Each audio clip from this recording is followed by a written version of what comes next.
Alright, you guys, I just got done watching Alvin and the Chipmunks, The Road Chip. Yeah, that's right. This is not a joke. I actually sat and watched the whole fourth movie in the Alvin and the Chipmunks universe. Let's talk about it. Alright, so Alvin and the Chipmunks, The Road Chip. It's once again starring Jason Lee, who I'm talking about in a minute. Of course, Alvin and his little chipmunk brothers. And then, yeah, the plot of this movie is Dave has kind of taken the Chipmunks out of the music lifestyle for a little bit. He's like, look, I know you guys are Chipmunks, but try to be as normal as you can be. You know, try to be normal kids for a change. And, you know, they're doing this next chapter in his life. He's got a new girlfriend. His new girlfriend has got a son named Miles, who is a bully to these Chipmunks. And Dave and his girlfriend Samantha are going to go to Miami. And they find out that Dave's got a ring. And so the Chipmunks and Miles kind of team up, go on this road trip together to stop Dave from proposing to Samantha because they don't want to be related to each other. They don't like each other at all. That's basically the overall plot of the movie. Now, what I think of Alvin and the Chipmunks, The Road Trip is, I didn't hate it as much as I thought I was going to. I'll tell you that. I thought all I was saying to myself when I was getting ready to start this movie was, please don't be as bad as the Squeakquel. Please don't be as bad as the Squeakquel. Please don't be as bad as the Squeakquel. It's not as bad as the Squeakquel. So real quick, before I kind of talk about the actual movie itself, my ranking for the Alvin and the Chipmunks movies, like it matters, is Alvin and the Chipmunks, the first one, then this one, Alvin and the Chipmunks, The Road Chip, then Chipwrecked, and then the Squeakquel. So like I said, it's not terrible, but it's not great. It's not good. It's okay. There are some redeeming qualities about this movie. Redeeming quality number one, Jason Lee. I love Jason Lee in this character. Bravo for coming back because he's about the only thing in these movies that consistently make me happy. So yeah, that's a big plus, and I love what he does with the character of Dave, given what he's got. His dynamic with the Chipmunks is great. Him just, you know, the way he is this father to him, even though he's not legally their father. You know, he's good to them. He's good to these kids. So, you know, I gotta respect him for that. Another redeeming quality, the Chipettes. What? I know. The Chipettes characters I fucking hate. If you guys saw my other reviews, I mentioned really quickly that I saw old reruns of the Alvin and the Chipmunks old school cartoon. I didn't like the Chipettes then. I don't like the Chipettes now. I don't like the Chipettes at all in the Squeakquel, at all in Chipwrecked, and I liked them in this movie. Why? Because they're not there. They're in like maybe 3 scenes in the whole movie, and they're really, really quick scenes too. So I like that. So that's another redeeming quality, is really no Chipettes in this movie. Thank you, whoever wrote that in, because the Chipettes are going to be judges on American Idol, and I'm like, yeah, get the fuck out of this movie. Go on. So in a way, there's a lot of, like, it kind of brings me back to that first movie, stuff I liked about the first movie, of just the Chipmunks with Dave, as opposed to Chipmunks, Chipettes, and Dave. Yeah, I really did like that. Jennifer Coolidge pops up in the movie for a minute. That's right, Stifler's mom is in this movie. I'll kind of talk about that scene in particular in a minute here. But yeah, it was cool to see her in this movie. But let's talk about the bad. The bad, once again, I have to talk about the songs, because the songs, they're modern to when the movie comes out. Like, the songs for the first Alvin and the Chipmunks movie is like, yeah, that's so, like, 10 years ago. Kind of not to sound like a 16-year-old, just that is, like, so 10 years ago. So, yeah, but that's what it is. It makes these movies feel dated. When you watch these movies 10 years from now, you're going to be like, this movie's old as fuck. I'm old as fuck. Wow. I understand you kind of have to do, like, modernized songs, but I would like it if the Chipmunks went more classic. I don't mean, like, classic, like, jazz shit or anything like that. I do like some classic rock songs. Songs that people know today, but are, like, old. So, you know, I don't know. Maybe, okay, an argument can be made that, okay, well, these songs are going to be considered classics 10, 15 years from now. And that sucks, because the music today is just so bad. But, you know, I guess you could make that argument and you can have a valid point there.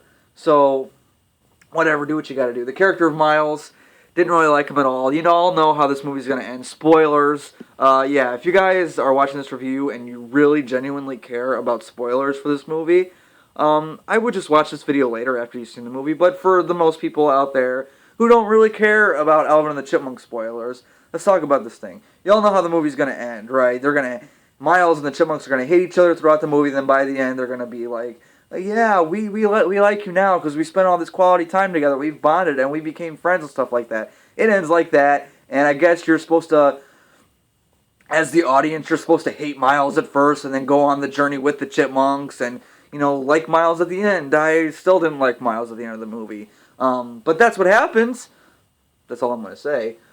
And of course, like I said, Jennifer Coolidge is in this movie, and they took some risks in this one. And this may not be a great movie, but I got to respect the fact that they had some balls in this one. They did.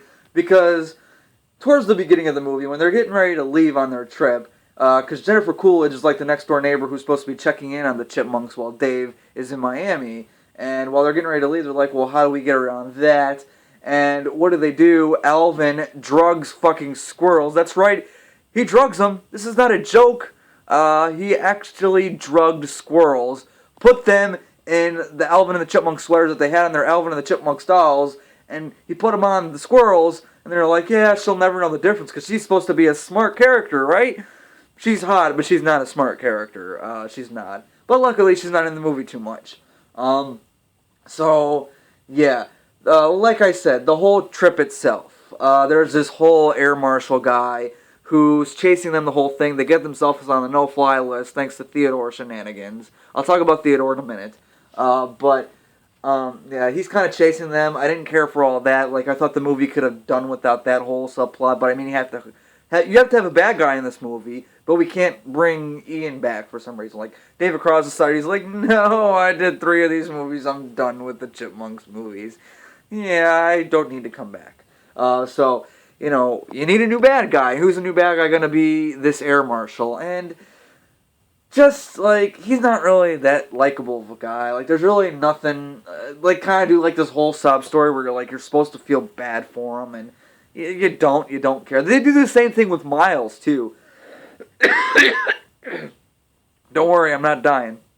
They kind of do this whole sob story with Miles, about how his dad left and stuff like that, and he just doesn't want Dave to be his new dad, and all that stuff. And it's like, I get what you're going for here, and I can appreciate trying to develop these characters, but still didn't like them, still didn't care. And I have to give a shout out to Black Nerd Comedy, Andre, because he pointed this out to me, because I saw his review obviously before I saw the movie, because I don't care about Alvin and the Chipmunk spoilers, but he pointed this out in his review, and watching this movie, I'm like, holy shit, and it just made me laugh. I don't know if that was intentional to make me laugh by doing this, but every time Theodore dances in this movie, he's always got this serious fucking look on his face, like,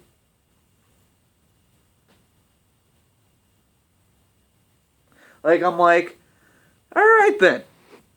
But yeah, that was kind of funny. That kind of made me laugh. There are a couple funny parts in this movie. Like I said, when he drugged the squirrels, I actually laughed. I'm like, holy shit, they got some balls. But yeah, there are a couple funny parts in this movie. It's not a great movie. Like I said, I do think it's a vast improvement over The Squeakquel for sure. It's even an improvement over Chipwrecked. Like I gave the first one a C-. It's not quite there. It's like a step below that, really. There are some redeeming qualities about it. Jason Lee with the Chipmunks is great. The plot of the movie, like I said, it's your typical road trip plot and all that stuff. And most of the characters you don't really like. The Chipmunks themselves, Alvin is the troublemaker. He kind of had to take some responsibility in the last movie. He's back to being the troublemaker in this one. Simon's still the smart one. Didn't really care for Simon before. Don't really care now. I don't hate him like I hate the Chipettes or anything like that, but it's just like, yeah, whatever to me. Alvin, I still kind of like Alvin, but I'm finding in these movies I'm liking Alvin less and less. I liked him in the first movie, hated him in the second movie. I hated everything about the second movie. I respected it, and I kind of liked what they were doing with him in the third movie, but in this one, I disliked him, but I didn't hate him. I'm like, okay, he's kind of going back to who he was in the first movie. And I gotta say, the look on the Chipmunks do look a lot better than they have in any of the movies, even in the previous three, they look the best in this movie than they do in the last movie. Even the movie before that, and the movie before that. So there's that. And of course, like I said, these are more spoilers. And this is kind of like the end of the movie, so I guess I'll give the rating and then talk about the ending in a minute. So my grade for Alvin and the Chipmunks, The Road Chip, is a D+. That's right, it's a D+. I don't hate it. Almost, like I said, I didn't hate this movie as much as the second one, or even the third one. I don't think it's terrible. Like, if my 5-year-old loves these Chipmunk movies. And really quick, if I could summarize it, it would be like, alright, if my 5-year-old came up to me and said she wanted to watch the first one, I'd be like, alright, that's cool, I can sit through the first one, no big deal. If she says, I want to watch the second one, I'd be like, fuck you, get out of my way, we're not watching that fucking second movie. If she came in and said, I want to watch the third one, I'd be like, okay, I can do some other stuff and kind of have it playing in the background, whatever. If she said, I wanted to watch The Road Chip, I'd be like, alright, I don't mind sitting through that one again. Like, it's one there, if you know what you're getting in for, it's okay. And yes, there are pee, poo, and fart jokes, and there are some good stuff in this movie. Like, they get into some serious moments and some really good things that could have happened in the story, that they just didn't go anywhere with it. But there's a couple moments in this movie where I'm like, alright, this part right here is actually pretty solid. And they have to go and ruin it with a burp. Or a fart. Or, Simon's little rat pellets coming out of Miles's jeans while he's at the airport getting security checked and shit like that. So yeah, my rating for the Alvin and the Chipmunks The Road Chip is a D+. Now the ending. When he's like, oh yeah, obviously, Dave is not proposing to Samantha, you find out it's for, like, the sound guy or whatever, and they're like, oh shit, we fucked up. So the Chipmunks do, like, this whole performance thing, kind of win Dave's heart back, and, then Dave goes and legally adopts the boys. And I'm like, you mean to tell me, after all this time, you haven't legally adopted them? I know you call them, these are my boys, and these are my sons, and they refer to you as just Dave. So every once in a while they'll call him Dad. But I'm like, damn, after all these years, you still haven't legally adopted them? Alright, I guess he's legally adopting them now, though. And then, of course, when they walk in the door and they see the squirrels, the drugged up squirrels, have just ruined the fucking new house. He does the whole signature, Alvin! And Alvin's like, oh shit, I totally forgot about this. And it's like, yeah, we kind of forgot about it a little bit too. So, the ending wasn't that bad. Like, I didn't mind the ending. My one complaint with the ending is the Chipettes showed back up again for like 5 minutes and did a whole song, and they were out again. But, yeah, I really hate the Chipettes. I do. So, guys, what do you guys think of Alvin and the Chipmunks, The Road Chip? Comment your thoughts down in the movie in the comment section below. Like the video, share, and subscribe. Just do it!